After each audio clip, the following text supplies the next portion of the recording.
हृदयस्पर्शी कथा देवमाणूस. नमस्कार मित्रांनो, आज मी तुम्हाला एक अशी छोटीशी पण मनाला खोलवर भिडणारी कथा सांगणार आहे. ही कथा आहे वेदनेची, करुणेची आणि देवावर असलेल्या विश्वासाची. कधी कधी देव स्वतः समोर येत नाही, पण तो माणसाच्या रूपात आपल्या आजूबाजूला फिरत असतो. फक्त ओळखायची नजर आपल्याकडे हवी असते. चला तर मग ही कथा ऐकूया, जी कदाचित आपल्यालाही देवाचा मित्र बनवू शकते. एक लहान मुलगा फाटके कपडे घालून अनवाणी पायाने रस्त्यावर फुलं विकत होता. लोक येत होते, फुलांचा भाव करत होते, पण कुणाचंच लक्ष त्या मुलाच्या फाटलेल्या कपड्यांकडे, त्याच्या वेदनेकडे जात नव्हतं. तेवढ्यात एक सज्जन तिथून गेले. त्यांची नजर त्या मुलाच्या पायावर गेली. अनवाणी पाय, जखमा, धूळ.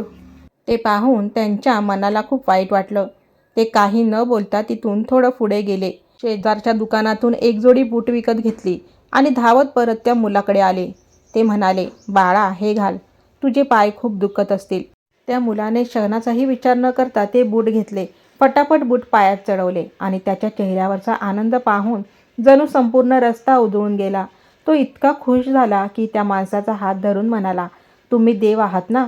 हे ऐकून ते सज्जन घाबरले आणि लगेच म्हणाले, नाही रे बाळा, नाही, मी देव नाही.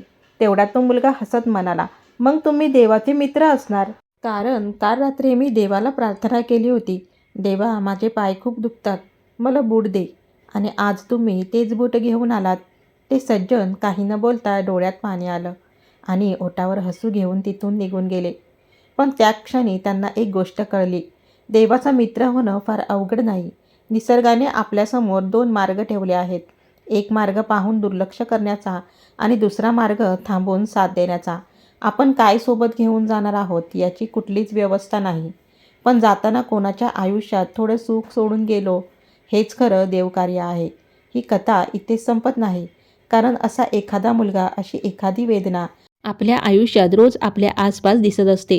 फक्त प्रश्न इतकाच आहे, आपण नजर फिरवतो का, की थांबतो? देव मंदिरात नाही, मूर्तीत नाही, तो अश्रू पुसणाऱ्या हातात असतो, जखमा ओळखणाऱ्या नजरेत असतो आणि कुणाच्या आयुष्यात क्षणभर का होईना हसू आणणाऱ्या माणसात असतो.